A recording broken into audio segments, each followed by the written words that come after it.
damos la más cordial bienvenida a este séptimo panel denominado Oportunidades de mejora de la implementación del servicio civil en el marco del primer Congreso Internacional Retos del Empleo Público y el Servicio Civil en el Perú.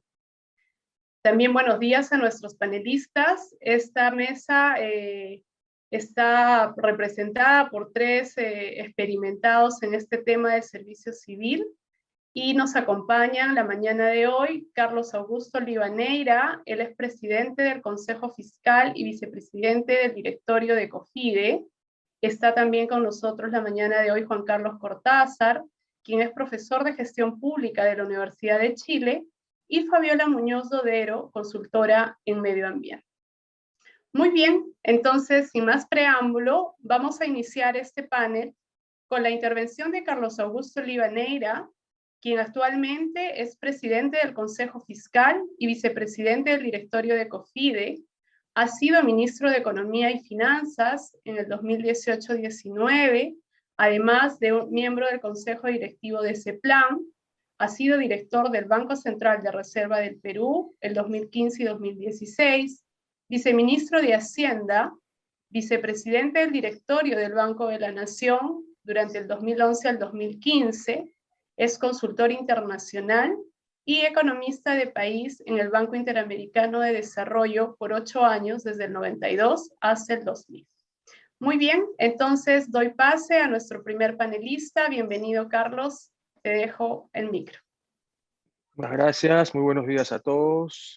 Agradecer, por supuesto, a la ENAP y a Servir por la invitación, y pondremos pues una cuota de algunas ideas con la finalidad de contarles sobre todo parte de la experiencia que he tenido y de los retos que considero que tenemos que abordar de manera inmediata en relación al manejo de los recursos humanos en el sector público, ¿no? Como todos sabemos, no hay manera de mejorar la calidad de los servicios públicos que el Estado le brinda al ciudadano si es que no tomamos especial atención a dos temas: a las instituciones y a los recursos humanos. Son dos temas que además están muy relacionados entre sí, ¿no? Pero cualquier reforma, cualquier oferta que se nos haga de cambiar una cosa, cambiar otra cosa, que vamos a mejorar por aquí o por allá, tiene que partir de un servicio público, de unos recursos humanos que sean capacitados, íntegros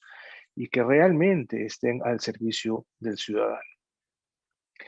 En esta exposición voy a mencionar algunos de los problemas que todavía vemos en el tema de recursos humanos, las causas de esos problemas, y al final me enfocaré en algunas propuestas de medidas que se podrían dar para avanzar en la dirección que todos queremos. En primer lugar, tenemos hasta tres características principales de la problemática de los recursos humanos en el Estado. Primero, tenemos una alta rotación de funcionarios y de servidores, ¿no? Que esto perjudica la institucionalidad que yo mencionaba y también la permanencia y la consistencia de las políticas públicas. Sabemos que los funcionarios muchas veces cuando rotan, no rotan solos, rotan a veces con 10, 12, 20, 30 personas. Y eso realmente no le hace bien, como reitero, a las políticas de Estado, a las políticas de fondo que debemos proponer.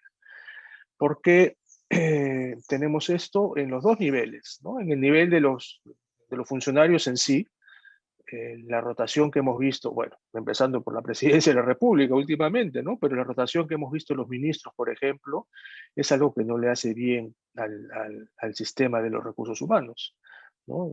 Un premier, por ejemplo, está durando en promedio 9 meses. Con eso es muy difícil sostener políticas de Estado. El ministro de Economía también, en promedio, están en 9, 10 meses en los últimos años. Entonces, es algo que está empeorando en realidad, ¿no? Y ni qué decir de lo que pasa con los gerentes en los gobiernos regionales, en los gobiernos provinciales, por ejemplo, en las municipalidades provinciales también.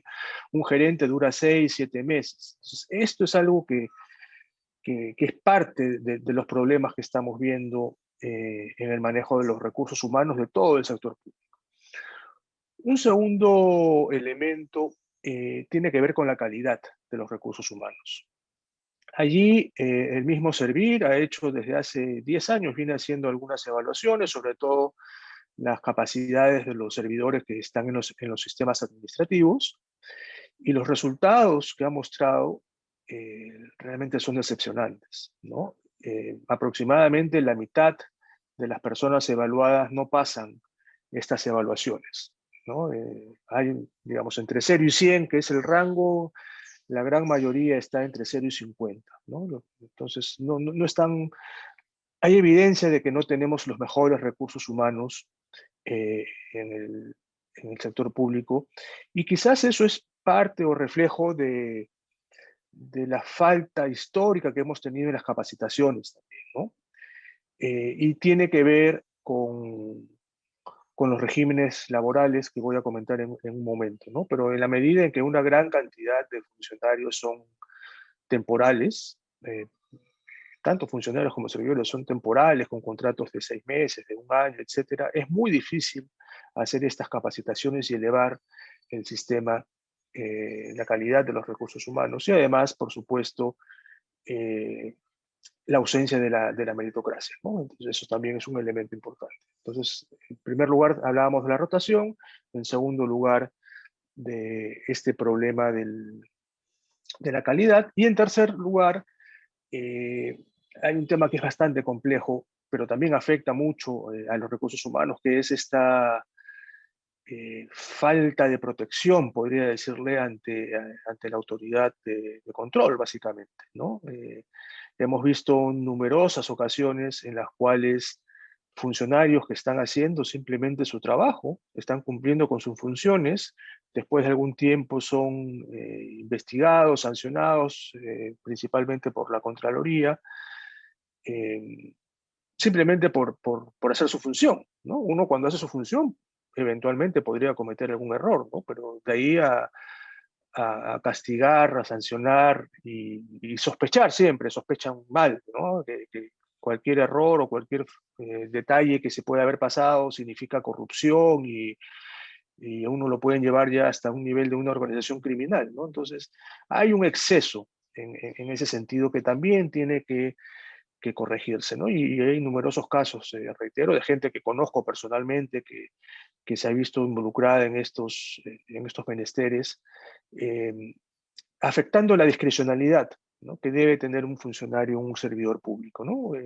Si bien sabemos que el servidor pues tiene que cumplir o hacer exactamente lo que les dice la ley pues no puede ser tan detallista, ¿no? Y siempre hay temas donde se impone, se necesita la decisión de un servidor público.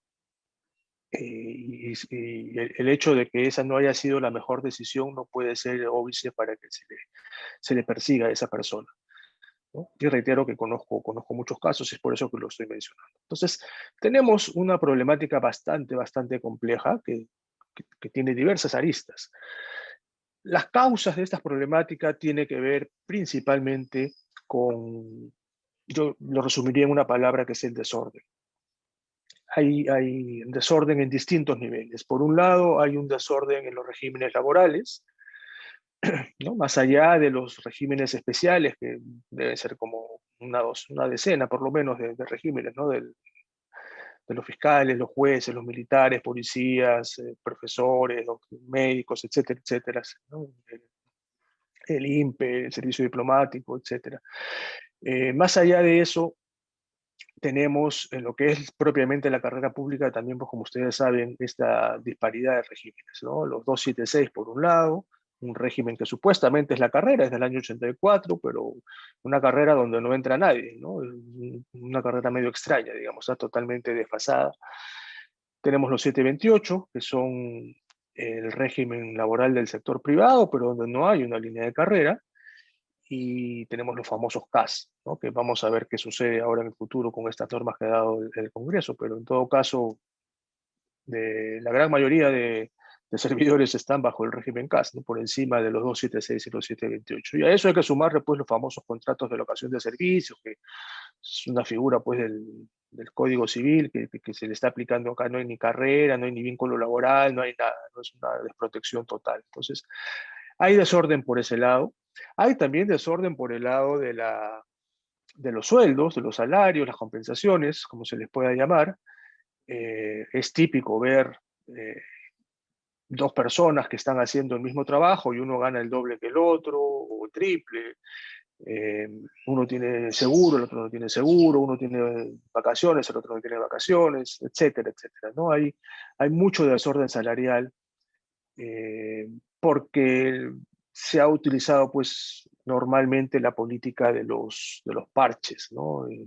Y de las normativas muy sectoriales o para grupos específicos, ¿no? En la ley de presupuesto, por ejemplo, uno ve normalmente que alguien llega a meter algún artículo al final para que tal entidad pueda tener a una revisión de su sueldo, por ejemplo, en desmedro del resto de servidores públicos que no lo tienen, ¿no? Entonces hay por ahí un problema también de desorden por el lado de los sueldos, ¿no? Y está vinculado, por supuesto, al desorden anterior que yo hablaba de los regímenes laborales. Hay un tercer factor también que origina toda esta problemática, que es de alguna manera externo a lo que hace el rector del Sistema Administrativo de Recursos Humanos, y tiene que ver con dos temas en particular: la negociación colectiva y las reposiciones judiciales, ¿no? Son dos problemas que, digamos, se suman a este gran desorden, ¿no? En el caso de las negociaciones colectivas, pues tenemos un pequeño grupo de trabajadores que utilizan esta herramienta y generalmente a través de arbitrajes o de resoluciones judiciales, cuando la gran mayoría no puede, ¿no? Los 276, por ejemplo, no tienen esa posibilidad de ir a un arbitraje eh, como sí lo tienen los 728, ¿no? Y sobre todo aquellas entidades que tienen lo que ellos llaman, entre comillas, recursos propios, que en realidad no son recursos propios, son recursos del Estado, ¿no? No son de la entidad. Pero en todo caso, esas entidades son las que normalmente tienen estas negociaciones colectivas, que el mismo Servir también ha hecho un estudio y ha levantado información, y tienen cosas pues que van más allá de cualquier racionalidad, ¿no? Bonos por cualquier motivo, por el día de cumpleaños, por el día del patrón o del patrono del hospital, o cosas de esas, ¿no? Que no tienen, la verdad, ningún sentido, ¿no? Sabemos de las necesidades en el sector público, pero esa no es la forma de lograr menores remuneraciones, y además, como digo, lo hacen en desmedro de otras entidades que pueden tener tanto más derecho de tener algún aumento y no tienen la posibilidad de hacerlo. Entonces, con las negociaciones colectivas hay un tema muy, pero muy grande. Se intentó arreglar el año pasado con el decreto de urgencia que sacó el Ejecutivo, pero sin embargo el Congreso hace un par de meses lo ha derogado, ¿no? Sin ningún sustento técnico, y hemos vuelto al caos inicial. Lo mismo pasa con las reposiciones judiciales, ¿no? Ahí habían algunos vacíos y hemos visto muchos casos de reposiciones de decenas de personas en una entidad, ¿no? De repente una entidad, gobierno regional, por ejemplo, se levanta y se da cuenta que tiene 80 personas más por una reposición judicial, cuando esas 80 personas pues no están presupuestadas, no son parte de los CAP, y mucho menos del PAP, etcétera. Entonces, hay un problema serio que también se intentó corregir el año pasado, y nuevamente los amigos del Congreso lo han derogado sin ningún criterio técnico, y hemos vuelto otra vez a este problema. Entonces tenemos estos problemas, tenemos estas causas. Hablemos un poquito en lo que nos queda del tiempo de posibles soluciones, ¿no? La solución de fondo tiene que ver con la implementación de la ley del servicio civil, ¿no? No me cabe la menor duda de que esa es la reforma más importante de la década, y tenemos el gran reto de implementarla, ¿no?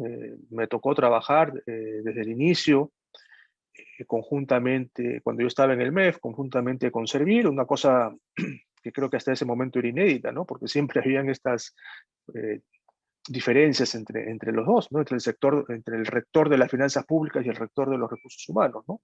Pero en esa ocasión, a inicios de la década, eh, pudimos trabajar con un equipo de gente y pudimos aprobar en el 2013 la ley del servicio civil, ¿no? Que lamentablemente no se ha implementado con la velocidad que uno hubiera esperado. A estas alturas ya nosotros según lo que se preveía en ese momento, ya para el 2020, 2021, tendríamos que tener a todos dentro del servicio civil, ¿no? Y realmente lo que se ha avanzado muy poco, por una serie de razones.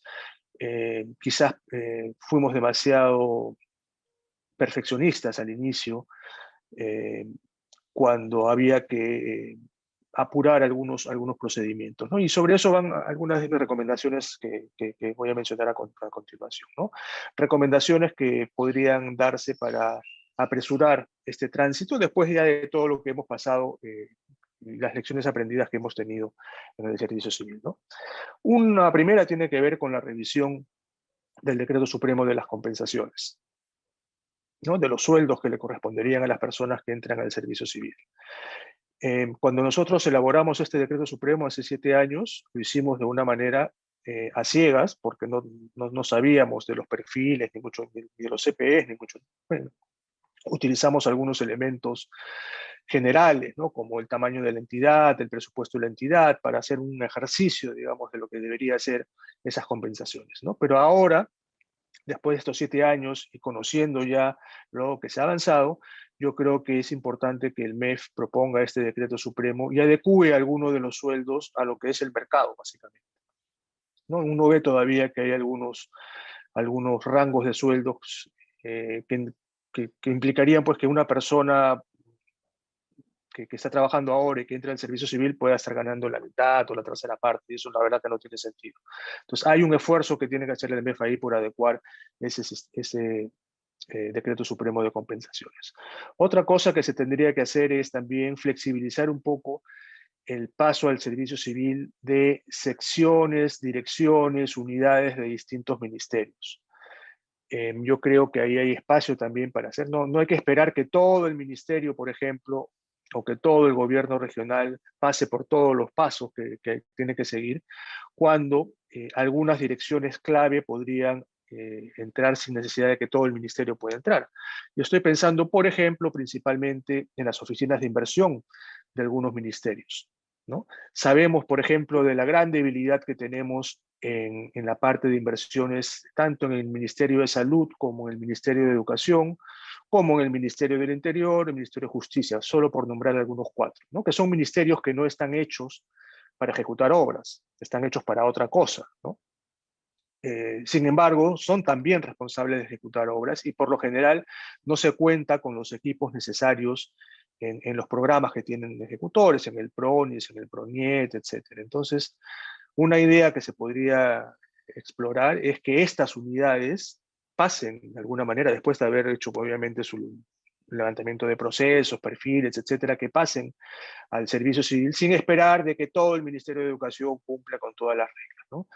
Esto es algo, digamos, que podría ayudar muchísimo y sería de alguna manera el equivalente a lo que muchos están proponiendo sobre este nuevo Ministerio de Obras Públicas, ¿no? Que en teoría parece una buena idea, pero sería bastante traumático, ¿no? Sacar de un momento a otro todas estas unidades y ponerlas en un ministerio nuevo podría ser llevarnos a alguna parálisis de varios meses, que es justamente lo que no necesitamos dadas las circunstancias. Entonces, se pueden hacer, digamos, algunos traspasos así particulares si se cumplen con las condiciones. Otro tema que también se podría trabajar es en algunos formatos o plantillas base, por ejemplo, en el caso de los gobiernos regionales, ¿no? Los gobiernos regionales tienen más o menos la misma estructura, tienen los mismos, deberían tener los mismos perfiles, y los mismos procesos. Entonces, Servir podría ahí ayudar a tener esta plantilla para que los gobiernos regionales no empiecen desde cero, digamos, y simplemente tomen las plantillas y las puedan adaptar a su realidad y calificar de una manera mucho más rápida, ¿no? Un director de presupuesto de un gobierno regional debería ser el mismo perfil que un director de presupuesto de otro gobierno regional, ¿no? Sin embargo, ahora les estamos dando a cada gobierno regional que ellos mismos definan cuál es el perfil de su director de presupuesto, por decirlo, ¿no? Cuando en realidad debería ser muy similar. Entonces, si uno les provee de estos perfiles para la gran mayoría de cargos en un gobierno regional, y lo mismo se puede hacer en los municipios provinciales, eso ayudaría muchísimo a que estos gobiernos subnacionales cumplan con los requerimientos, ¿no? Entonces, ahí también hay otra área que se puede avanzar. Entonces, hay algunas cosas que se necesitan ajustar, y entiendo que Servir está atrás de eso, y ojalá pues, que de acá a que termine este gobierno podamos dar pasos importantes. Una segunda área de acción, para ir terminando, tiene que ver con el papel del ENAP, precisamente. Necesitamos un ENAP que tenga más vinculaciones con las universidades, sobre todo, de alguna manera que pueda como acreditar algunos cursos, sobre todo los que tienen que ver con los sistemas administrativos, ¿no? Y verificar la calidad de lo que se dicta, ¿no? Porque hay muchos sitios que están dictando cursos de presupuesto, de tesorería, etcétera, etcétera, y no sabemos cuál es la calidad, ¿no? Entonces, algún mecanismo donde el ENAP pueda, por ejemplo, elaborar un sílabus mínimo, pueda verificar la calidad de los profesores, etcétera, etcétera. También yo creo que ayudaría mucho a hacer algunos convenios con universidades, universidades públicas, privadas. Ahí también hay todo un área que entiendo también que es parte pues, del trabajo que está haciendo la ENAP, pero también hay que ponerle ahí el acelerador para asegurarnos la calidad de lo que se está dictando en todas partes. Y por otro lado, necesitamos ya volver a tomar nota de estos aspectos que mencionaba en la problemática, ¿no? En las causas que tienen que ver con la negociación colectiva, las reposiciones judiciales, la falta o la penalización por la discrecionalidad que puedan hacer algunos, con lo que se le castiga a algunos funcionarios, a algunos servidores. Hay también una agenda de políticas que tienen que ver más por el lado legal. Se tiene que ir nuevamente al Congreso, convencer, explicar, etcétera, para consolidar el orden que necesitamos dentro del servicio civil, ¿no? Entonces, ahí me detengo por ahora, quedo a la expectativa de preguntas más adelante, pero en resumen es eso, ¿no? Seguir avanzando con la reforma, la implementación del servicio civil es clave, y hay aspectos tanto de gestión propiamente dicha como aspectos legales que tenemos que reforzar para seguir en la dirección que todos necesitamos. Muchas gracias. Muchas gracias a ti, Carlos, por tu exposición. Continuamos entonces las exposiciones con la intervención de Juan Carlos Cortázar, quien es sociólogo de la Pontificia Universidad Católica del Perú y magíster en Gestión y Políticas Públicas de la Universidad de Chile, con estudios completos de doctorado en Management en la London School of Economics. Ha sido especialista en modernización del Estado del Banco Interamericano de Desarrollo, además de docente en diferentes universidades, tanto del Perú, Chile y Argentina, así como en el Instituto Interamericano para el Desarrollo Económico y Social, INDES. Tiene experiencia en el diálogo con autoridades gubernamentales, en la elaboración de proyectos de desarrollo institucional y la reforma de políticas, así como en la gestión gubernamental directa y en la implementación de estos programas. Entonces, a continuación, le cedemos la palabra al señor Juan Carlos Cortázar. Adelante, Juan Carlos. Gracias. Buenos días a todos, a los colegas que están participando y a los colegas que están en la mesa. Bien. Imaginémonos un país que llega al Mundial. Un país que usualmente no ha llegado al Mundial. Le va bien, digamos que llega a cuartos de final, le va mejor todavía, llega a semifinales, le va mejor todavía, llega a la final con el mejor equipo del mundo, empata, y vienen los penales. Pero bueno, el equipo decide que ya, no sé, en fin, y los penales los tiran de cualquier manera. Y bueno, el campeonato se queda ahí, a centímetros de las manos. Se dan cuenta que hubiera sido mejor quedarse en cuartos de final, ¿no? Por lo menos dolería menos. O haber perdido por goles, más o menos, con honor, como se dice, pero perder los penales y por mal tirados, y eso duele, ¿ah? Yo no soy nada futbolista, pero... cualquier parecido con la realidad, y no me refiero a la realidad futbolística del Perú, sino al proceso de reforma del servicio civil, no es casualidad. Bueno, yo he estado en diversos momentos vinculados al proceso de reforma, cuando muy comenzó, de esta reforma, porque hubieron, por lo menos desde los 90, otro par de intentos que fracasaron, y que de alguna forma dieron algunos aprendizajes para este, que comenzó en el 2008 y se reimpulsó el 2013, y en diversos momentos, por diversas situaciones, hasta ahora he estado más o menos vinculado. Y yo creo que si no nos contamos mentiras ni nos decimos cosas autocomplacientes, tenemos que reconocer que la reforma del servicio civil está al borde del colapso, si es que no colapsó ya. La reforma tuvo dos momentos muy importantes, el de los decretos del 2008, cuando se creó Servir, cuando se empujó un laboratorio para aprender a seleccionar con mérito, que era el cuerpo gerentes, y otras iniciativas, y luego tuvo un muy fuerte impulso con la ley del servicio civil del año 2013, una ley que, bueno, en ese momento yo trabajaba en el BID y lo veíamos con otros colegas, era una de las mejores leyes y mejores marcos de regulación del servicio civil en la región. Debo reconocer que a mí me sorprendió que un tiro tan largo saliera, pero bueno, era una oportunidad bárbara, la ventana de oportunidad estratégica estaba abierta de par en par, había una buena ley aprobada, había una agencia seria, que como señaló bien Carlos, además estaba, ya desde 2008 se había logrado superar esta lógica de vetos cruzados entre autoridad fiscal y la PCM, y en este caso Servir, que bloqueó dos procesos de reforma antes. Además había apoyo político de ese gobierno, que duró todavía 2-3 años, y apoyo fiscal, y eso Carlos no me deja mentir, había disponibilidad y apoyo fiscal, o sea, disponibilidad presupuestaria. Y bueno, se diseñó un sistema de los penales, ¿no?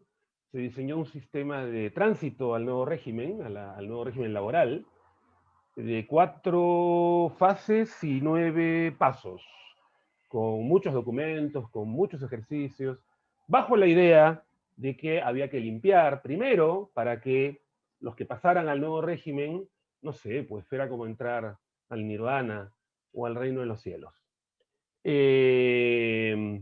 A la fecha, solo 8 entidades de las, no sé, 300 o 400, sin contar gobiernos locales, solo 8 entidades han terminado las 4 etapas y 9 pasos.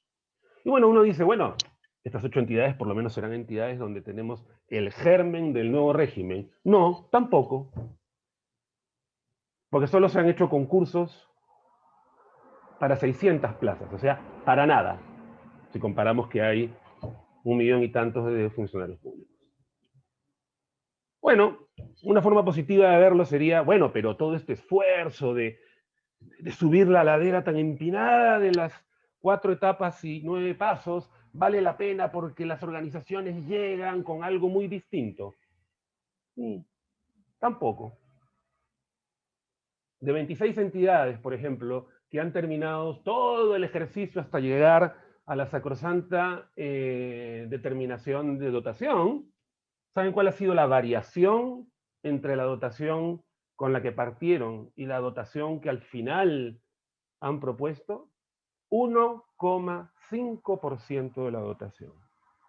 Y en promedio, las 8 entidades han tomado 4 años y 7 meses para pasar los 8 pasos, para que, entre otras cosas, su dotación varíe en la dotación ideal, el santo grial que buscamos, ¿no? Haya variado en 1,5%. Yo sé que todo esto suena mal, y en mi opinión personal, ya hablo incluso como ciudadano a rato ya, pero también como alguien que ha estado metido en estas cosas, no solo suena mal, sino que yo creo que es un mal resultado. La reforma está en un momento muy crítico. La iniciativa de la ley del CAS que votó el Congreso, creo que es un síntoma. Me llama mucho la atención que no haya reventado antes. ¿no? Era obvio, en algún momento iba a reventar. De hecho, creo que ya el Tribunal Constitucional en algún momento le había hecho al Ejecutivo que se moviera con el tema. Y ahora hay una pequeñita luz de oportunidad en lo que acaba de denunciar el otro día el gobierno actual, el Consejo de Ministros, de esta iniciativa de pasar 18 entidades, en la línea de lo que decía Carlos, ¿no? Apurar el paso, simplificar, y pasar 18 entidades, y por lo menos como 2.000, o ojalá un poco más hacia el año que viene, de servidores al nuevo régimen de la ley del servicio civil. Yo en realidad, cuando vi el título de la mesa, oportunidades de mejora de la implementación de la reforma, yo le quitaría el de mejora. Ya la pregunta es si hay oportunidades de implementación. Esa es la verdad. Lo que tenemos es un resquicio que ojalá funcione y ojalá camine para que estas 18 entidades logren pasar y entonces lo que venga después lo retome. Porque también, seamos honestos, el panorama político hacia la reforma del servicio civil no pinta demasiado bien. Pero hubieron años, varios, y eso es lo que a mí me interesa, porque yo creo que si hay oportunidades de mejora, es porque aprendemos de los errores del pasado. Y si tuvimos entre el 2014 y el 2020, por decirlo, ¿cuánto? 6 años, con oportunidades fiscales y políticas y técnicas para implementar el nuevo régimen, que es la línea de flotación de esta reforma, digamos. No es toda la reforma, pero es como la línea de flotación. Sin eso, nada más existe de la nueva reforma, de la reforma. Pero se dejó pasar. Yo creo que acá hay algunas cosas que aprender para que hayan oportunidades de reforma. No me voy a, todo lo que mencionó Carlos me parece relevante, tendría alguna discusión con algún punto, pero más allá de eso yo creo que ya estamos, cuando llegamos a la UCI, ya no estamos para detalles. Yo creo que hay un primer problema, esto que en inglés se llama el big thinking, el pensar a lo grande.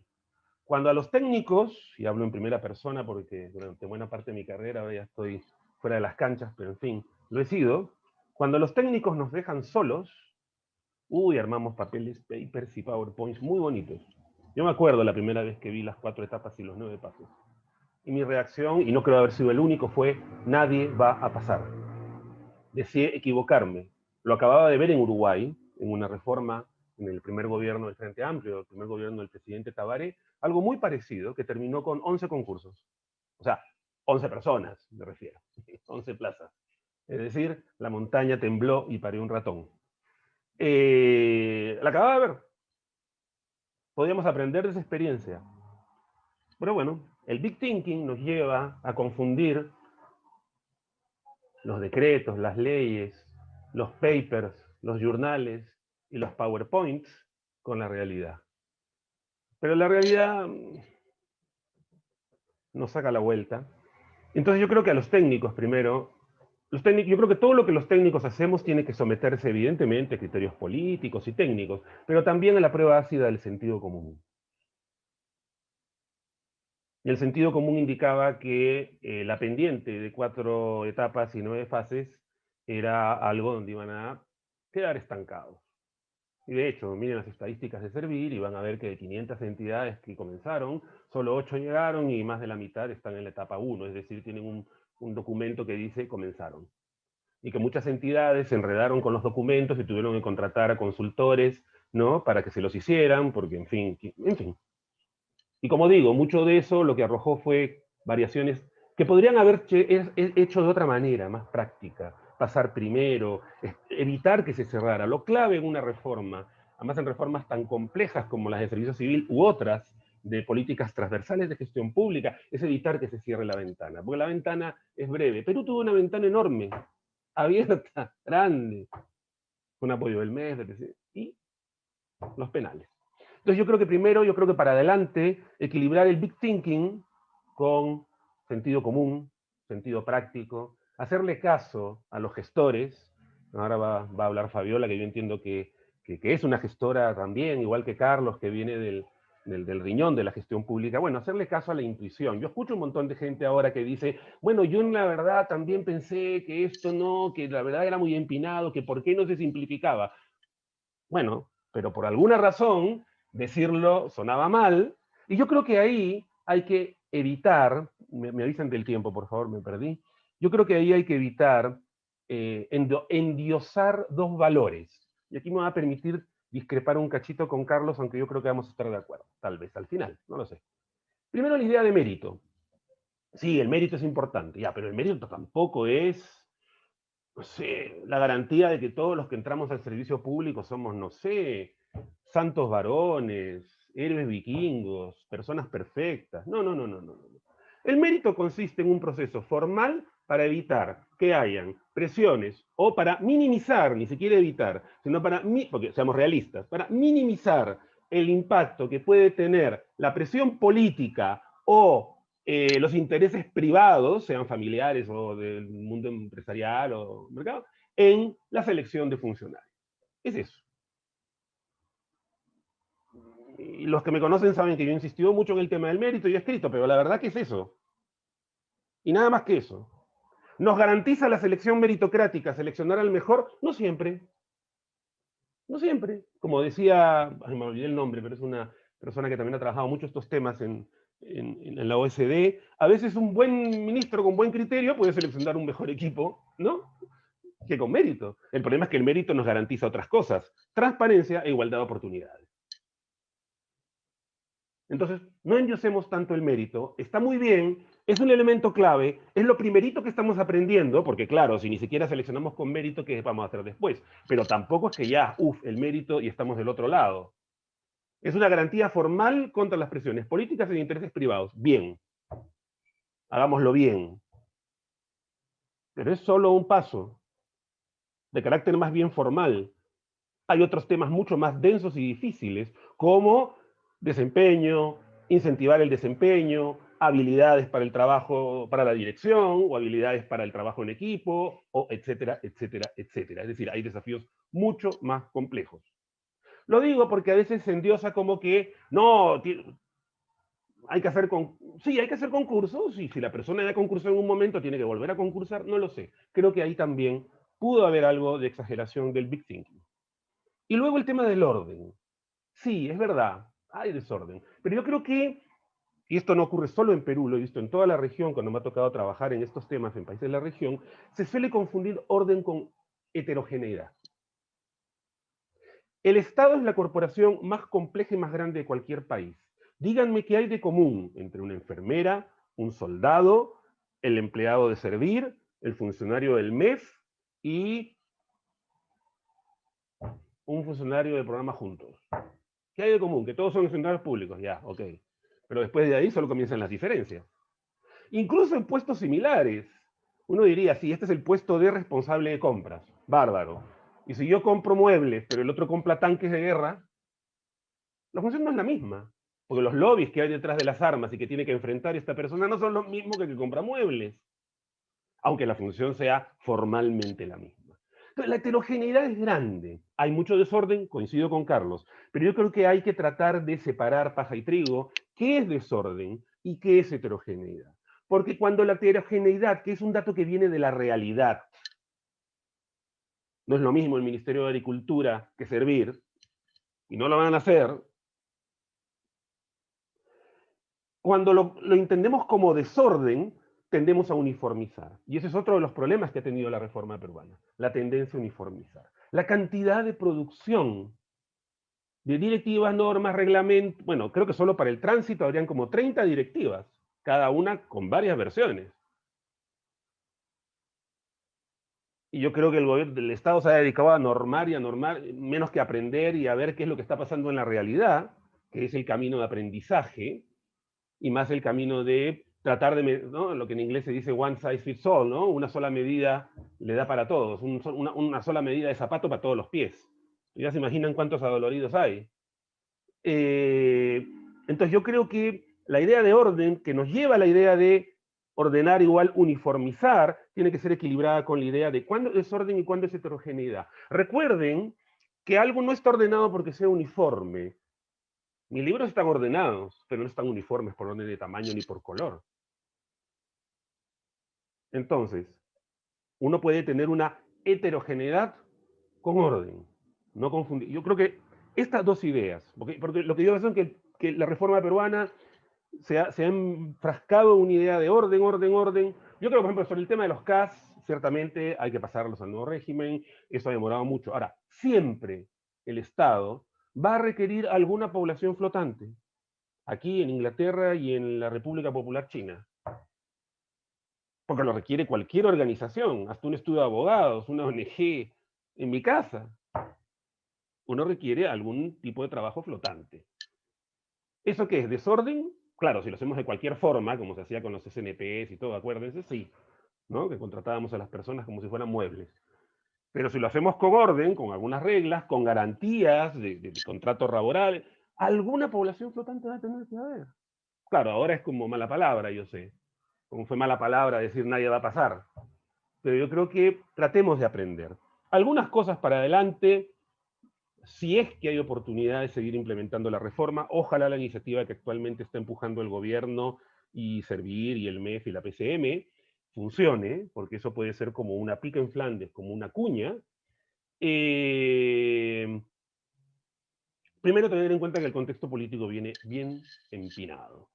Va a haber que hacer un trabajo de lobby, en el buen sentido de la palabra, y de convencimiento de que vale la pena la ley del servicio civil y que vale la pena el nuevo régimen en comparación a los otros dos regímenes, que no van a desaparecer porque la gente 728 no se va a pasar, muy pocos se van a querer pasar al nuevo régimen y los 276 tampoco por su garantía de tenure, o sea, que de estabilidad, perdón. Entonces, hay que ser realistas, va a coexistir. Pero a la larga, ojalá, cada vez con el tiempo, la gente fuera entrando a este régimen, que es mejor que estar armado sobre una idea de carrera, de familia de puestos. Yo tengo alguna discrepancia con el capítulo de directivos de la ley, pero en fin, tema menos. Segunda recomendación, ser prácticos. Por favor, equilibren el Big Thinking. Cuidado con el Big Thinking. Cuidado con los PowerPoints donde todo cuadra. Cuando todo cuadra, hay que dudar. ¿Ya? Cuando todo cuadra, es que hemos escondido un poquito la realidad bajo la mesa para que los esquemas nos queden bonitos. Entonces, mucho sentido común de quienes van a dirigir, si es que hay oportunidad de continuar con la reforma. Segunda idea, Servir debiera ser una entidad concentrada en la reforma. Un problema que tiene Servir es que tiene ahorita un zafarrancho estratégico donde la reforma es un tema más dentro de 20. Y yo creo que no. Pues. Si alguien tiene que empujar el nuevo régimen, tiene que ser Servir y todas las consecuencias que va a traer el nuevo régimen. Después esa gente va a haber que trabajar otro tipo de prácticas y cosas. Bueno, ahí yo creo que Servir tiene que reorientarse estratégicamente y focalizar, lo cual no quiere decir que haya que eliminar todas las otras cosas necesariamente, aunque hay algunas que la verdad, en mi opinión personal, de lo que he visto, no valen la pena. Pero hay un problema de dispersión de esfuerzo enorme en Servir y lo que uno puede observar, por lo menos hacia fines del 2020, es que el tema del tránsito al nuevo régimen era una tarea más de un equipo, ni siquiera era una tarea transversal. Y eso no puede ser. Si Servir existe para algo, en este momento es para hacer la reforma. Si en algún momento la reforma ya está digerida y hecha y no sé qué, es el momento de reorientarse estratégicamente hacia un rol más tal vez de rectoría, pero ejercer rectoría de un montón de cosas, ahí coincido con Carlos, desordenadas y que no funcionan, no tiene mucho sentido. ¿No? Entonces yo creo que hay que reorientar Servir. Yo creo que Servir tiene que insistir más en un acercamiento de abajo para arriba, bottom-up con las entidades, y no top-down. ¿No? La pretensión de normar y decirle a todas las entidades qué deben hacer y cómo, sin reconocer la heterogeneidad, es una de las razones por las que Servir ha perdido mucha prestigio y mucha leverage, prestigio y apoyo político. Yo creo, de lo que conocí el sector público peruano, que hay entidades que tienen buenas prácticas y buenas experiencias distintas. Bueno, habría que aprender. Una de las primeras cosas que hay que hacer es segmentar. No puedo tomar el sector público peruano, nivel ejecutivo y regional, y pensar que es todo un solo bloque, un solo cuadrado. Hay muchas diferencias. Lo mínimo que habría que hacer es segmentar y decir este tipo de entidades acá, este tipo de entidades acá, y no en función de sus características legales o nivel de gobierno también, sino sobre todo en considerando las capacidades y prácticas efectivas que tienen de gestión de las personas. Hay entidades que tienen sistemas de desempeño con ISO. Pucha, algo interesante habrá que mirar ahí. No, tienen que hacer el que... Pues, insisto, no confundir orden con heterogeneidad, porque eso nos lleva a uniformizar. Y uniformizar en el Estado es una empresa poco viable y poco útil, y que genera poco valor. Entonces, una lógica bottom-up, de abajo arriba, de mayor aprendizaje. Una de las cosas que creo con más éxito ha tenido Servir, y creo que se lo han reconocido, ha sido, por ejemplo, en aprender a seleccionar directivos. Por eso les han pedido que seleccionen incluso posiciones que no estaban dentro del marco original. Yo creo que, por ejemplo, en la experiencia de cuerpos gerentes públicos, me tocó estar cerca de eso. Lo más importante y lo más valioso no era ofrecer gerentes, no estaba mal hacerlo en ese momento. Ahora eso rema en contra del nuevo régimen, o sea que no tiene sentido. Lo más importante era aprender a seleccionar, porque seleccionar sobre la base de mérito, ¿no? Teniendo mecanismos que me permitan minimizar la presión política y de los intereses privados, no es nada fácil. Y creo que en el Perú ese conocimiento en el sector público reside solo en Servir. Ojalá se pueda utilizar, por ejemplo, a futuro. Entonces, no sé, ya creo que estoy en el tiempo. Perdonen si mi visión no es muy simpática, pero yo creo que lo mejor para que la reforma ojalá sobreviva, y ojalá esto que está haciendo el gobierno ahora funcione. Yo creo que hay que reconocer que tenemos una oportunidad que hemos perdido. Como dijo Carlos, el país debería estar mucho más avanzado de lo que está. Ya debería, en la práctica hoy en día el nuevo régimen no existe, porque 600 personas no es que exista, y que exista legalmente tampoco es que exista. ¿Ya? Y yo creo que deberíamos concentrarnos mucho en eso. Y lamentablemente ahora, a diferencia de hace unos años, ¿no? La disponibilidad fiscal y la voluntad política que parece que va a venir de quien ocupe el gobierno, ya no nos suman a favor. Y bueno, como diríamos, así es el fútbol.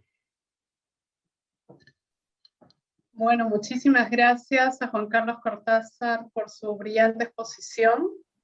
Continuamos entonces con la intervención de Fabiola Muñoz Dodero, quien es abogada colegiada y conciliadora extrajudicial, candidata a magíster en política social, mención en género, población y desarrollo, diplomada en educación intercultural. Ha sido directora ejecutiva del Servicio Nacional Forestal y de Fauna Silvestre, SERFOR, y directora de la Dirección General Forestal y de Fauna Silvestre, secretaria general del Ministerio de Agricultura y asesora del despacho del Ministerio de Agricultura también. Asimismo, se ha desempeñado como directora adjunta del Programa de Cooperación de Servicio Forestal de los Estados Unidos en el Perú.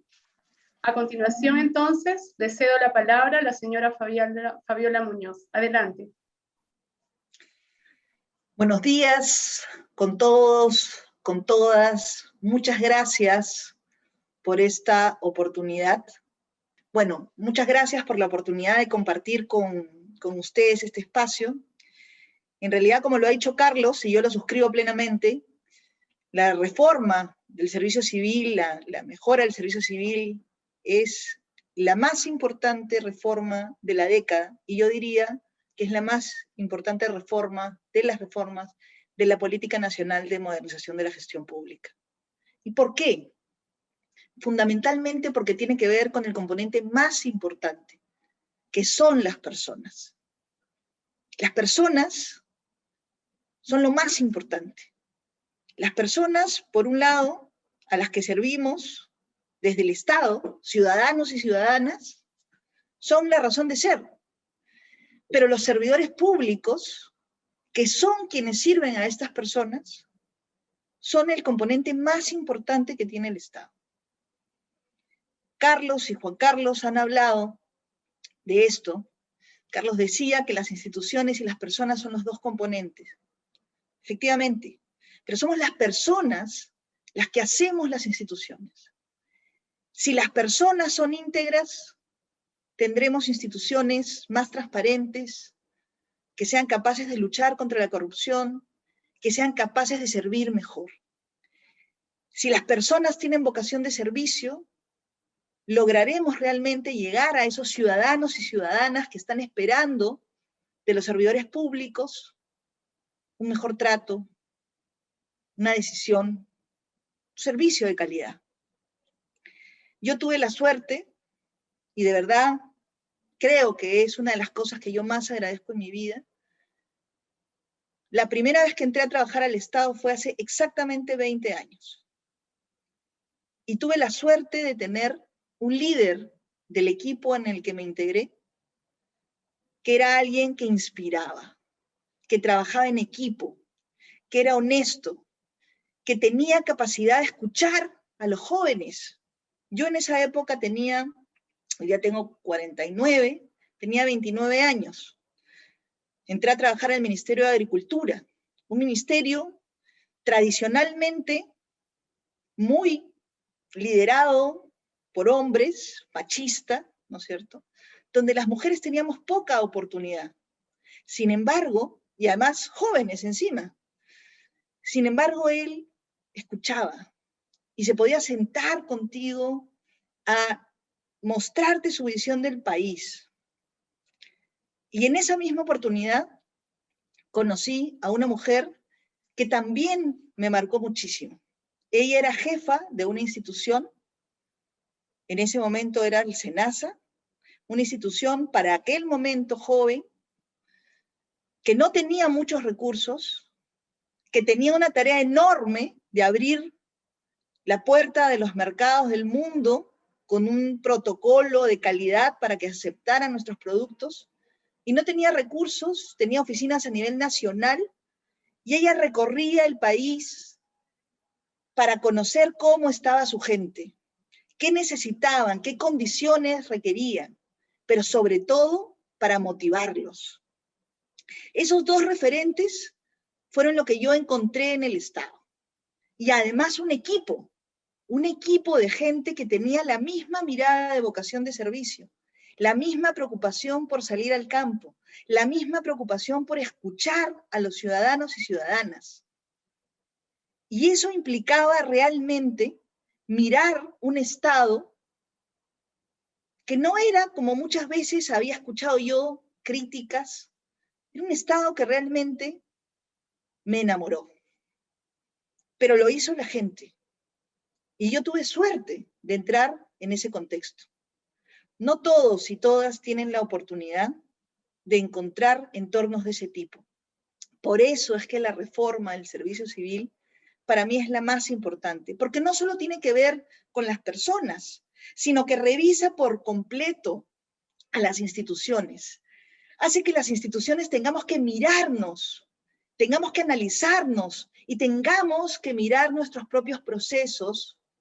Y yo ahí le doy la razón a Juan Carlos cuando él dice que cómo es posible que en la dotación haya una diferencia tan pequeña de cómo entra una institución a cómo finalmente se aprueba.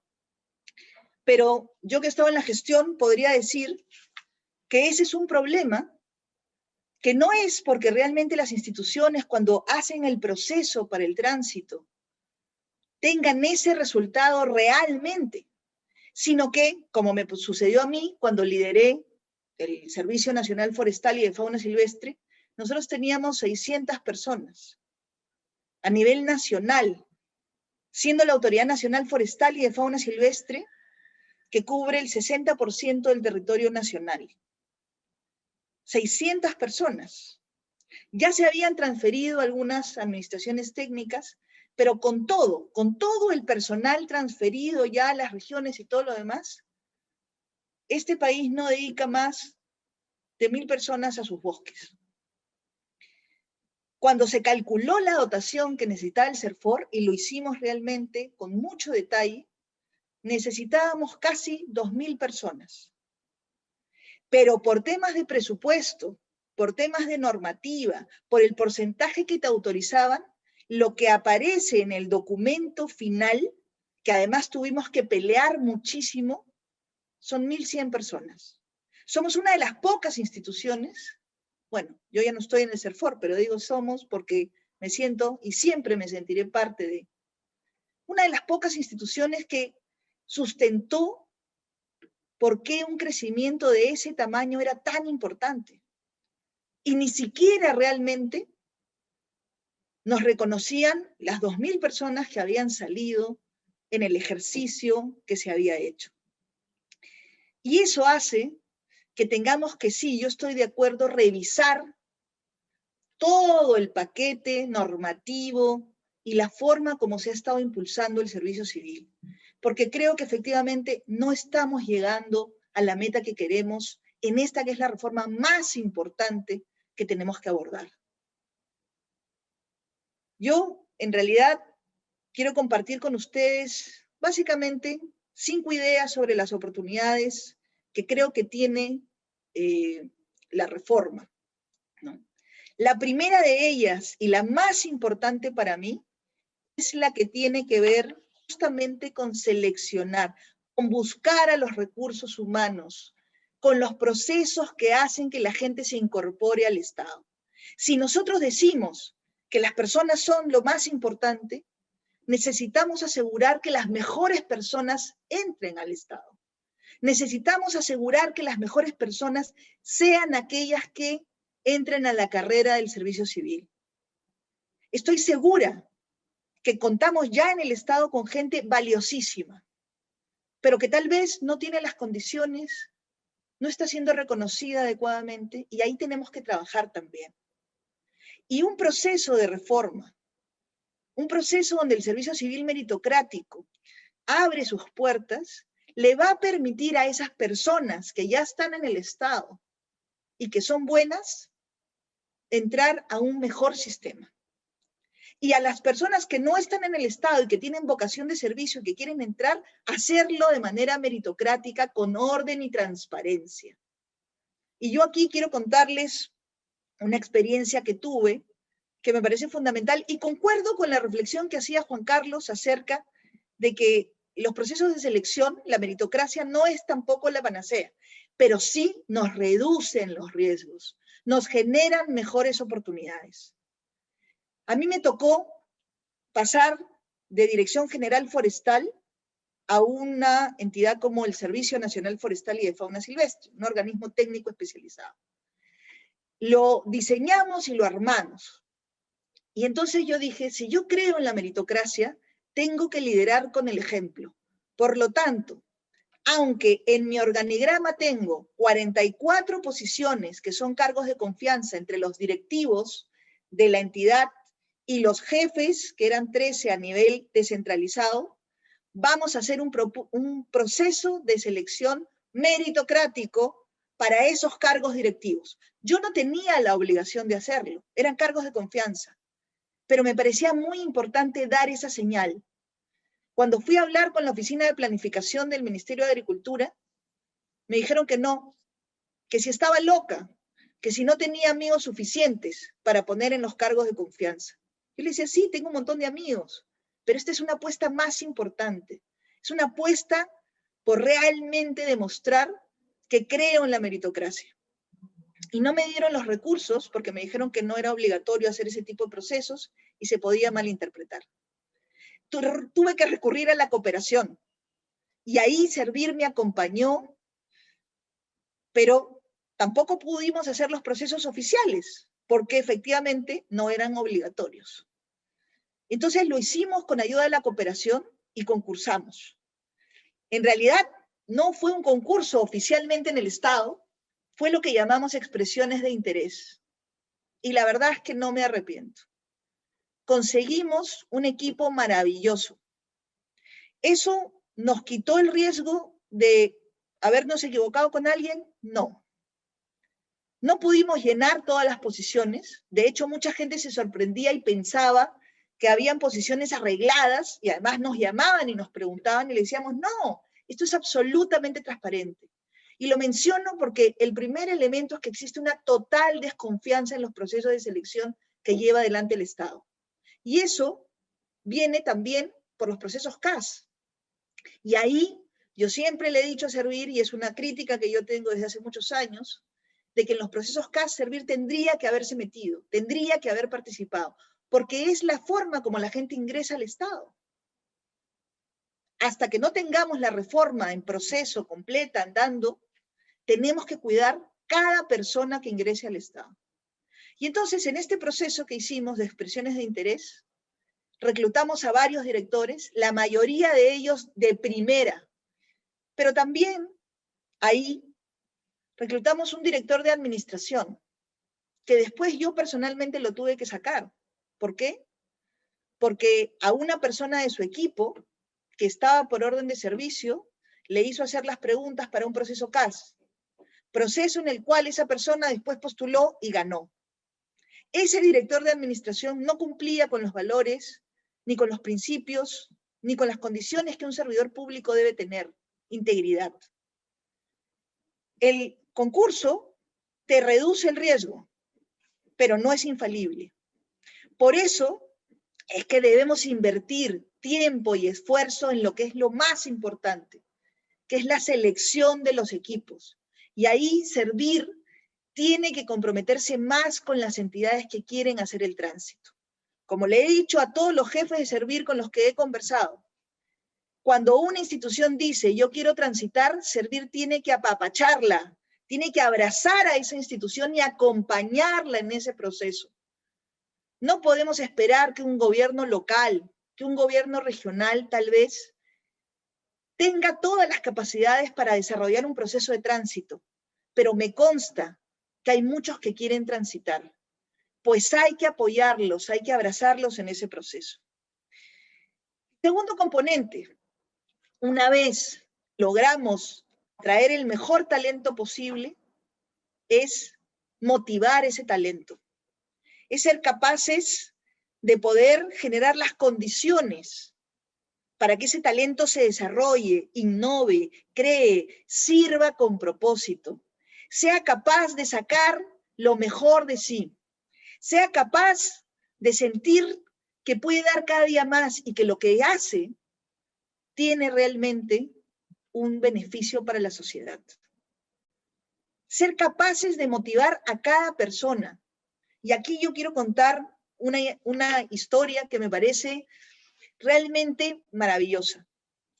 Una de las personas que trabajaba en la administración técnica de Selva Central del CERFOR era un chico que antes había trabajado en SUNAT y pertenecía al sindicato de trabajadores. Por eso lo conocí.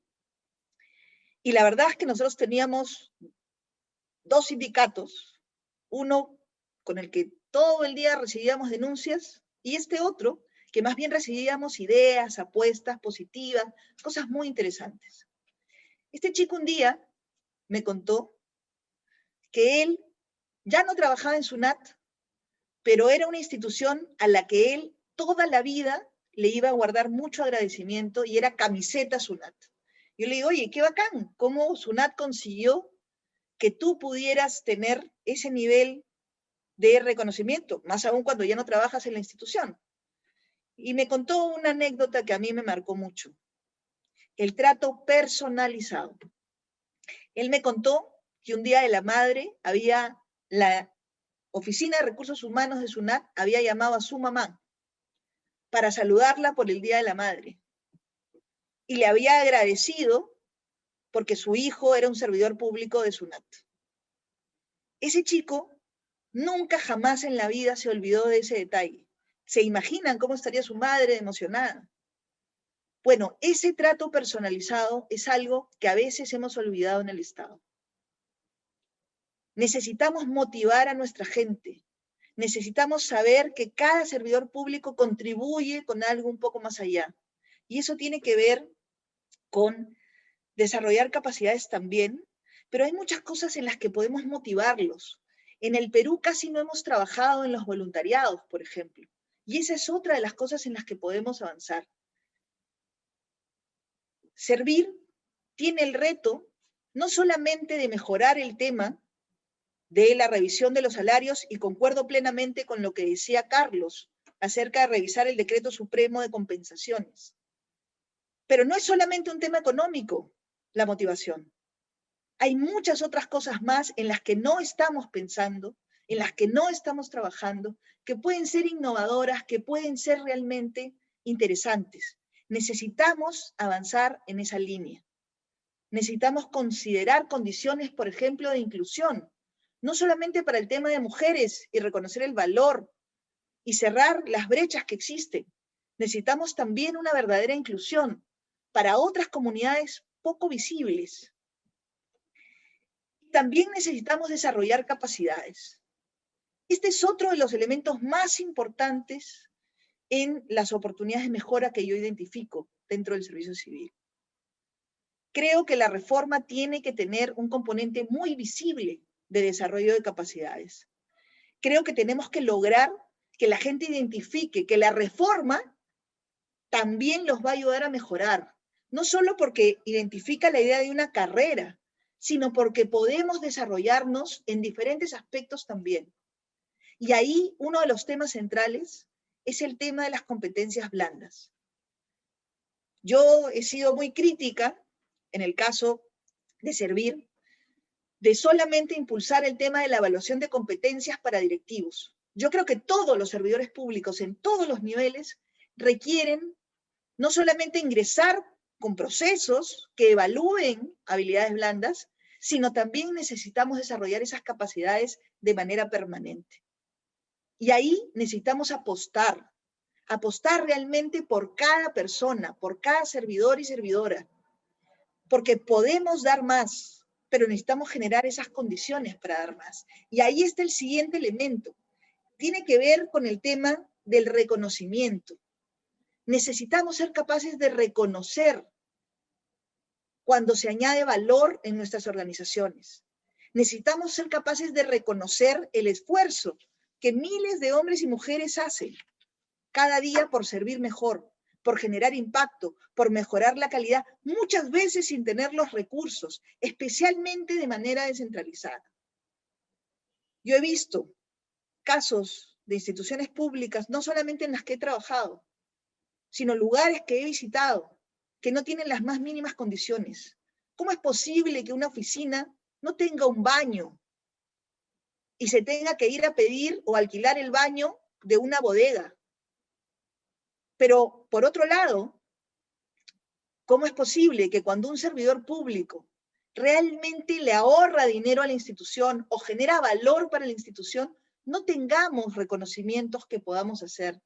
No contemos esas historias. El reconocimiento es un elemento muy importante. Y finalmente, un elemento que me parece fundamental y que creo que también tiene que ser parte de la mejora de la reforma es el tema de la generación de sinergias y de redes. Los servidores públicos enfrentamos dilemas éticos, dilemas que nos cuestionan, dilemas que muchas veces nos enfrentan. Y aquí quiero terminar contándoles un caso que a mí me sucedió.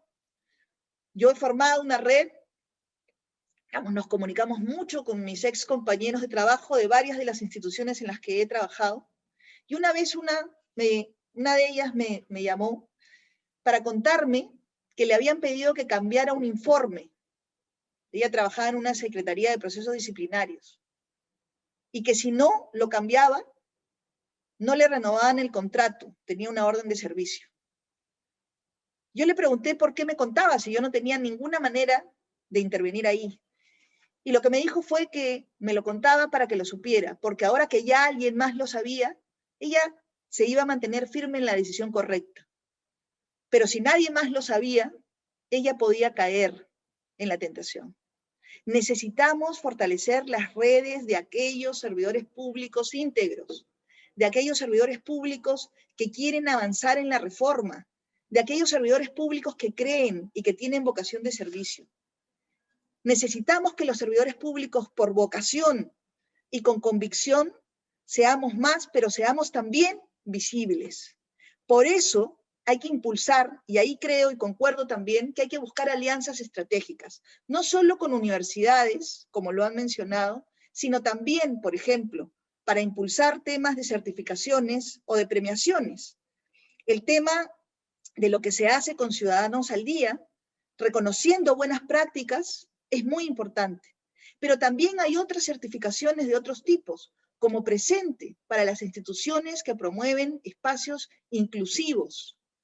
Y así, necesitamos saber que podemos triunfar, porque el servicio civil meritocrático es el camino correcto.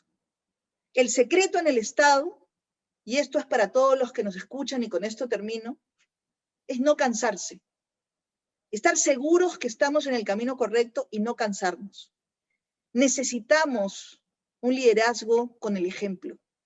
Y ahí Servir tiene un reto enorme.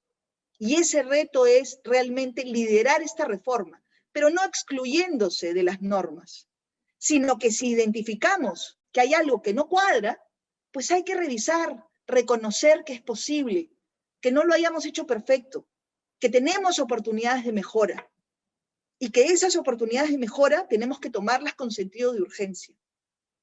Necesitamos ser prácticos, como decía Juan Carlos, pero también necesitamos ser realistas. Por favor, todavía la reforma no está completamente destruida. Tenemos una oportunidad de seguir adelante. Muchas gracias. Muchísimas gracias a nuestros 3 expositores. Brillantes sus exposiciones, y tal vez permítanme hacer un recuento de las recomendaciones que cada uno de ellos nos ha hecho en la exposición de Carlos Oliva, el tema de la revisión del Decreto Supremo de Compensaciones, flexibilizar el paso a lo que es el servicio civil, el tener herramientas específicas para los gobiernos subnacionales, el rol del ENAP vinculada para garantizar la calidad, abordar las causas también de algunos temas como negociación colectiva, el tema del CAS, las agendas políticas. En el caso de Juan Carlos, lo más relevante es este equilibrio del Big Thinking con el sentido común, el sentido práctico, el sentido de urgencia y hacer caso a nuestros gestores. Y finalmente, Fabiola, con este mensaje súper alentador del Centro del Recurso Humano, con ese tema de meritocracia para reducir riesgos, para mejorar las oportunidades, la transparencia, la ética, la integridad, el poder mirar el tema de habilidades blandas para seguir fortaleciendo y siempre seleccionando mejor recurso humano que se vaya integrando en el servicio civil. Nuevamente, muchísimas gracias, es muy alentador. Vamos a pasar con nuestras rondas de preguntas y tal vez empezaré con esta primera pregunta de nuestros panelistas. Me gustaría que pudiera empezar, Carlos, con esa pregunta de la aprobación de la ley 31131, ley de eliminación del CAS. ¿Cómo cree que podría afectar la implementación del régimen del servicio civil? Sí, a ver, yo acá esperaría que esta ley sea llevada al Tribunal Constitucional, ¿no? A mí no me cabe la menor duda de que el Poder Ejecutivo tiene que hacer valer sus prerrogativas y sus funciones. Entonces, uno puede entender quizás lo que se pretendía hacer con esto, ¿no? El motivo puede ser loable, pero la manera de hacerlo no lo es, ¿no? Y esta ley en particular está petardeando directamente todo lo que promueve la ley del servicio civil. Entonces, yo sí creo que no solo por motivos legales de la o de la inconstitucionalidad de la norma, sino por razones de fondo. El Ejecutivo tiene que oponerse, luchar hasta el final y paralelamente dar la solución a través de la ley del servicio civil, ¿no? Porque al final la ley del servicio civil lo que va a hacer es que buena parte de estos casos pasen al nuevo régimen, ¿no? Que eso es lo que se quiere en el fondo, ¿no? Pero de una manera, reitero, ordenada, con los concursos transparentes, etcétera, etcétera. Pues eso es algo que yo creo que se tiene que hacer de todas maneras. Muchas gracias, Carlos. Juan Carlos, ¿tú qué opinas al respecto, por favor? Como ya dije, me sorprende que el tema no haya explotado antes, ¿no? Porque ciertamente la enorme, incomprensible demora en implementar el nuevo régimen es lo que ha conducido a esto, más allá de que uno esté o no de acuerdo con lo que dice la norma. Yo coincido con Carlos en eso. Pero bueno, yo creo que en este momento, si bien es importante eso y qué va a hacer el gobierno, ¿no? Si va a plantear la demanda de constitucionalidad en el tribunal o no, a mí me interesaría mucho más seguir qué es lo que está pasando con la otra iniciativa que está tomando el Ejecutivo y Servir, ¿no? De incorporar 18 entidades. En la práctica, como también dice Carlos, en esas 18 entidades, los que van a postular son en su mayoría a las plazas, en su mayoría son CAS, porque en esas entidades, la gran mayoría, en esas 18 entidades, como el 70% de los que están trabajando son CAS, ¿no? Así es que yo creo que en realidad los dos objetivos se juntan afortunadamente, lo cual genera un resquicio de oportunidad, ¿no? Yo tampoco hablaría de una ventana porque sería un exceso, pero hay por lo menos un resquicio de oportunidad para salvar la reforma. Y que ahí la presión por lo de los CAS, que me parece que es un dato de la realidad, coincida con la posibilidad de darle vida al nuevo régimen de la Ley de Servicio Civil, es una situación que hay que aprovechar. Ahora, hay que correr. Muchísimas gracias, Fabiola. Tenemos una siguiente pregunta respecto a que, si bien es cierto, esta ley del servicio civil debería ser integral y no excluyente para todas las entidades públicas, ¿por qué crees que hay casos en los que se excluye al Congreso, al Poder Judicial? ¿A qué crees que se deba eso? A que no hemos entendido el valor de la meritocracia, ¿no? Y por otro lado también a que no necesariamente estamos entendiendo las diferencias. Yo creo, en una de las cosas que decía Juan Carlos, creo que Carlos también lo mencionó, en el hecho de que sí, pueden ser dos entidades que compran, pero no necesariamente tienes las mismas características. En la base pueden estar de acuerdo los perfiles, pero tienes circunstancias diferenciadas. Entonces, creo que también ahí hay una oportunidad en la que necesitamos ser capaces de ser flexibles. Y nuevamente, el liderazgo en el ejemplo es muy importante. Yo fui muy crítica de Servir cuando se excluyó de una norma que limitaba el tema de los cargos de confianza. Oye, si tú eres el que me está liderando en el proceso y me exiges a mí que cumpla con esa norma, ¿cómo es posible que tú hagas un cambio de esa naturaleza o que te excluyas de esa manera? Lo más probable es que necesitemos revisar la norma, necesitemos revisar los procesos que se hayan seguido, y si tenemos que mejorar, pues tenemos que tener la flexibilidad de hacerlo. Y eso hay que ofrecerle también a las otras entidades. Yo he visto, por ejemplo, casos como el del SENACE, ¿no? Una entidad que tiene poco personal, pero su personal es quien evalúa los proyectos, los estudios de impacto ambiental de los proyectos más importantes del país. Y claro, como no tienen una gran cantidad de personal debajo suyo y como no tienen una gran cantidad de presupuesto que manejan, la compensación les sale chiquitita, entonces nadie quiere transitar. Entonces necesitamos revisar esas cosas, tanto para entidades como el Congreso, el Poder Judicial, pero también para las entidades del Ejecutivo. Muchísimas gracias. Carlos, hay una pregunta relacionada a este problema de la implementación de la ley del servicio civil, principalmente porque se requiere de mucha voluntad política, ¿no?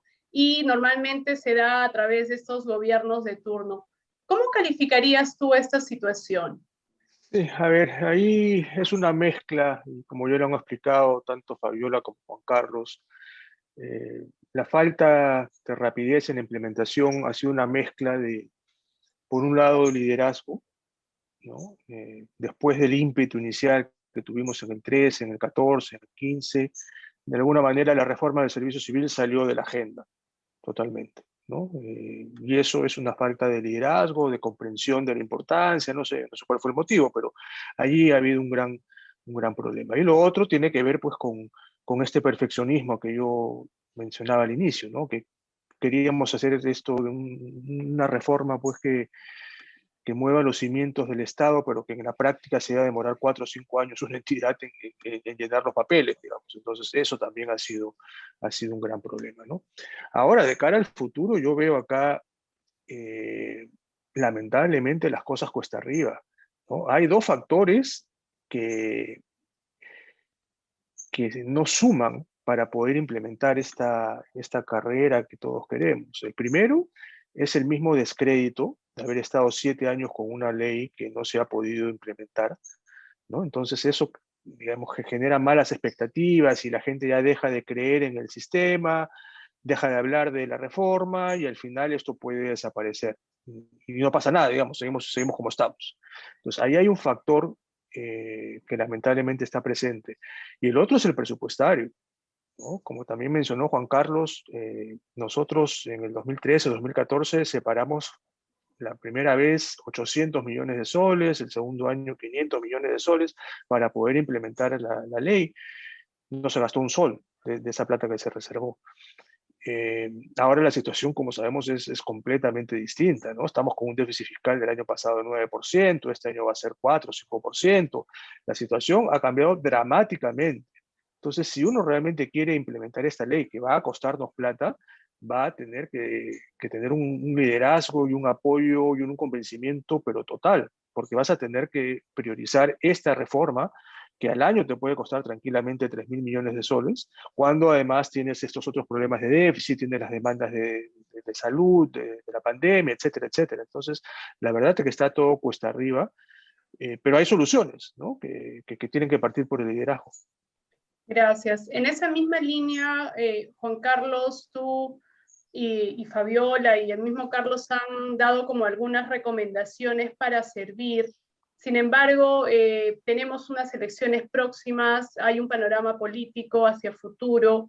¿Qué recomendaciones ustedes podrían brindar, digamos, para poder asegurar condiciones y que esta reforma se lleve en el más corto plazo?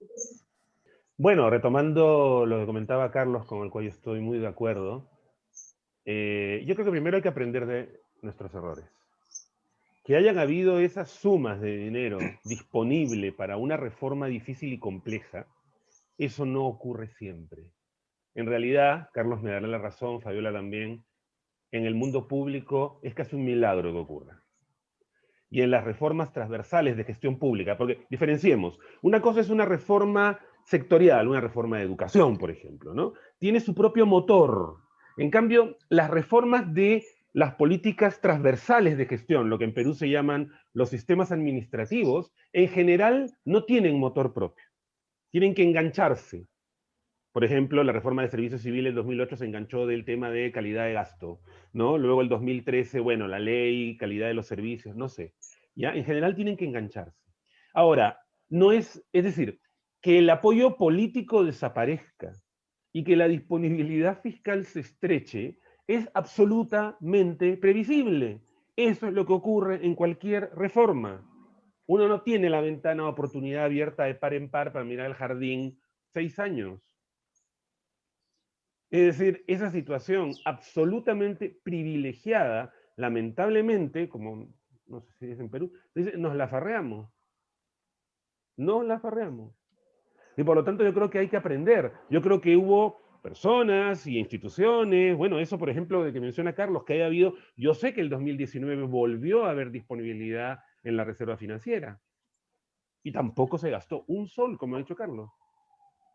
Entonces yo creo que primero aprender. No podemos dejar que las oportunidades se pasen, y oportunidades de ese tamaño, porque no nos cuadra con la lámina 5 del PowerPoint.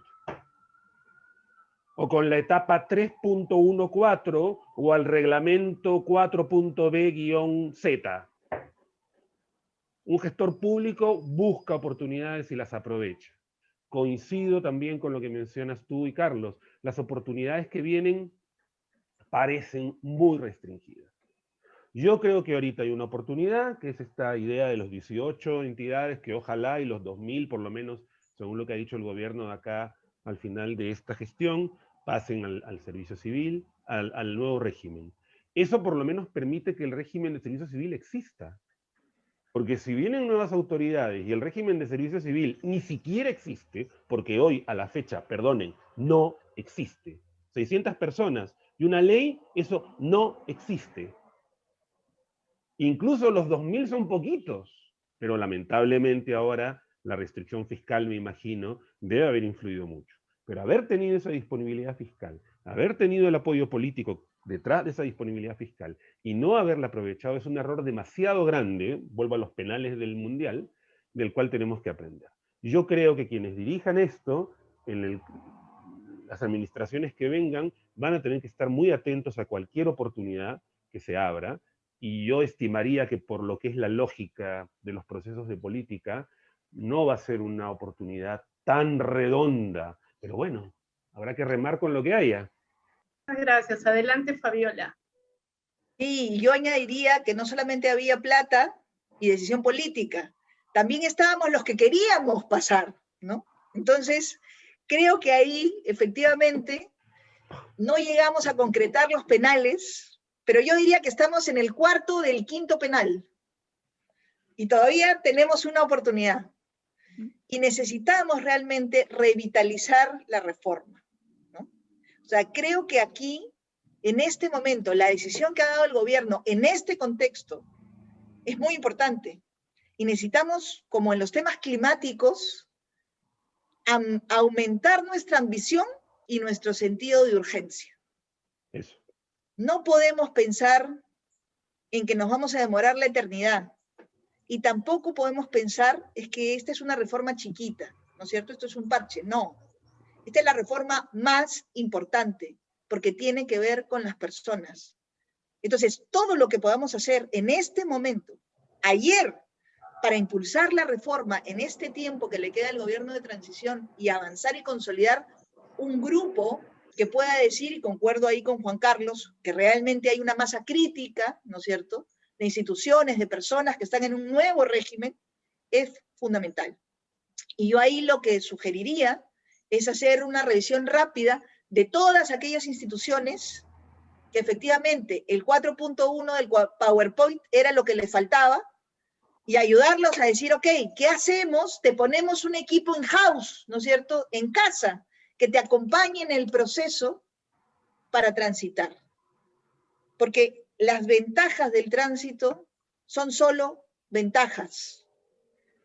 O sea, es muy importante entender eso. Muchas gracias. Ada, Sí, perdona, adelante. yo creo que Adelante. yo concuerdo plenamente con lo que acaba de decir Fabiola. Además había un montón de gestores como ella y entidades que querían pasar y como les faltaba doblar la servilleta no pasaron.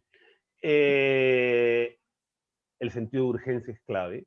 Yo creo que hay que tener, un poco respondiendo a tu pregunta anterior, mucho cuidado con el purismo, con los puristas.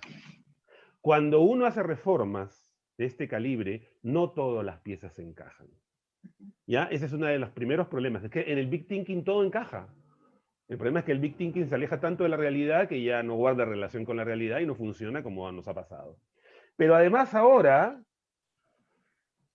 en fin, yo al cuerpo diplomático no voy a entrar jamás, ¿no? Pero digo, ya se han dado cuenta. Yo también descarté esa opción. Sí, no, estaríamos en guerra, imagínate. Tarde, mañana y noche. A mí me llama mucho la atención ahora leer cosas de personas que tuvieron la reforma en sus manos y se les desangró en sus manos y que nos vengan con purismos sobre, no, porque ahora sí, no. Yo creo que cuando un barco está naufragando, que es lo que pasa con la reforma, nuestra aspiración debe ser salir vivos. Salir secos, peinados y bien comidos no me parece razonable. ¿Ya? Si salgo vivo, ahora no me puedo quejar, salí mojado, se me cayó la peluca, se me mojó el pañuelo, perdí los zapatos, ¿sí? Pues estás vivo. Ahora el objetivo yo creo que debe ser salvar esta reforma porque realmente es buena. Y leo los comentarios, sí, hay un montón de problemas, es imposible que no los haya, es demasiado complejo, pero esta oportunidad que el Perú ha tenido y hasta ahora ha venido desperdiciando, no la han tenido muchos países de la región. El último que ha tenido algo y solo ha hecho algo interesante a nivel de directivos, ni siquiera a nivel del resto, ha sido Chile. Y estamos hablando del año 2000. Entonces, creo que el sentido de urgencia que señala Fabiola es clave y cuidado con los purismos, cuidado con el big thinking, cuidado, hay que tratar de que la reforma sobreviva, pero no todas las piezas van a encajar, no todo. A veces a mí me impresiona cómo cuando se hace reforma, es como se construyó una catedral gótica. ¿Se acuerdan ustedes de las catedrales medievales, ¿no? Inmensas. Imaginan todo el trabajo, las catedrales se construían en siglos. Imagínense si al principio, cuando no tenían ni el terreno comprado, se ponían a pelear por cómo iba a ser el pináculo de la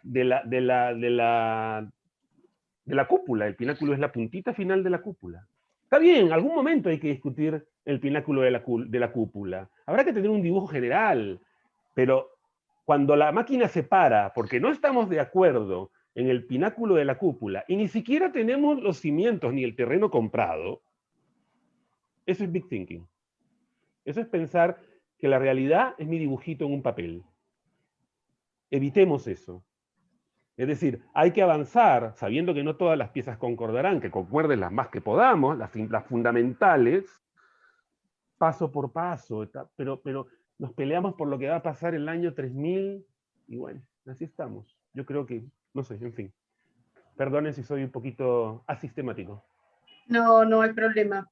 Bueno, los tres han puesto en el centro justamente al recurso humano, y ya como para ir cerrando el evento y como para que nuestros panelistas, sabemos que este tema nos apasiona mucho a los que estamos siempre en el sector público. Yo quería que, como sus palabras de cierre, pudieran un poco en este contexto de emergencia que tenemos, cómo innovar este tema de la capacitación en el recurso humano, cómo lograr este compromiso, esta transparencia, este trabajar por un Perú mejor, porque realmente, como ustedes bien señalan, el recurso humano es el centro, somos los que hacemos las entidades públicas. Entonces, a manera de cierre, y también agradeciéndoles por su participación, nos gustaría que nos dejaran algún mensaje que pueda calar en nosotros los servidores públicos. Bueno, reiterarles el agradecimiento. La verdad es que no hay muchas oportunidades como esta para hablar de un tema de recursos humanos, ¿no? Ustedes, los que me conocen, saben que me he movido siempre en el ámbito de la economía, ¿no? Cuando me invitan a un foro es para hablar de la macro, de la competitividad, de las proyecciones, qué va a pasar con la recuperación económica, etcétera, ¿no? El 99% de las veces invitan a un exministro de Economía para hablar de eso. Pero en realidad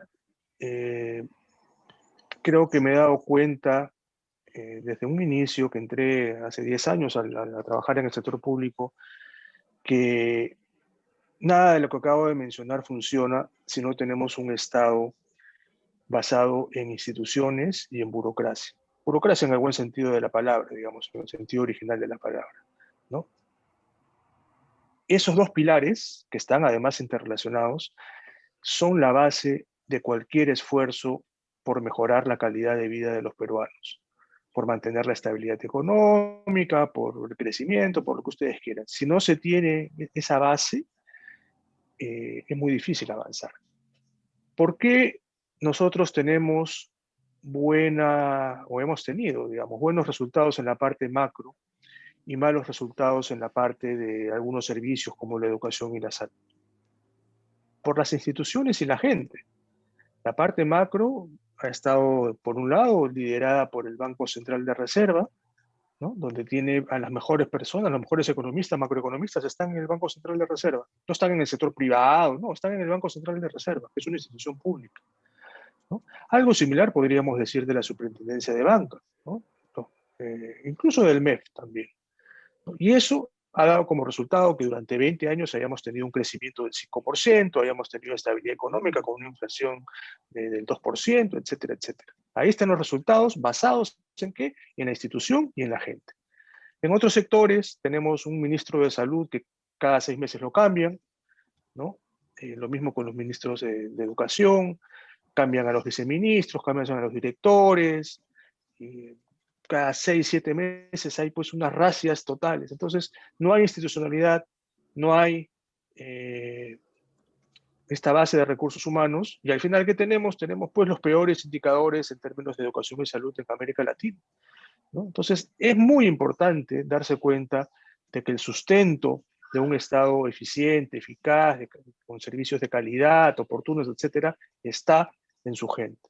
¿no? Y eso yo creo que es la reflexión final que me gustaría dejarla acá. Y reiterando el agradecimiento, por supuesto, a ENAP, a Servir y a Fabiola y a Juan Carlos, que han hecho comentarios pues sumamente interesantes y con los que yo concuerdo de manera general. Gracias.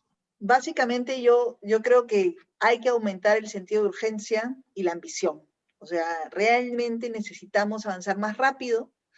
Creo que hemos perdido oportunidades, pero creo que todavía tenemos una oportunidad aquí en nuestras manos, ¿no? Y lo que hay que lograr es, en este contexto además, ser más creativos. La mentoría, por ejemplo, creo que podría ser una opción interesante. Creo que es posible lograr generar más sinergias entre instituciones. Si no logramos que las instituciones empiecen a transitar, no nos vamos a dar cuenta de cuáles son los cambios que realmente se necesitan. A mí me ha pasado, estaba caminando, nos encontramos con una norma que no podíamos cumplir y recién nos dábamos cuenta de que no estaba bien. Seguíamos avanzando, nos encontramos con otra cosa que era otro escollo. Si no hubiéramos avanzado, no hubiéramos identificado las oportunidades de mejora o los cambios que se tienen que hacer. Necesitamos una masa crítica que avance en todos los niveles, gobierno local, gobierno regional. Esa idea de Carlos de poder partir, por ejemplo, a las instituciones creo que es súper importante e innovadora, y encontrar champions, encontrar líderes, encontrar gente comprometida en las instituciones que pueda impulsar desde adentro los procesos.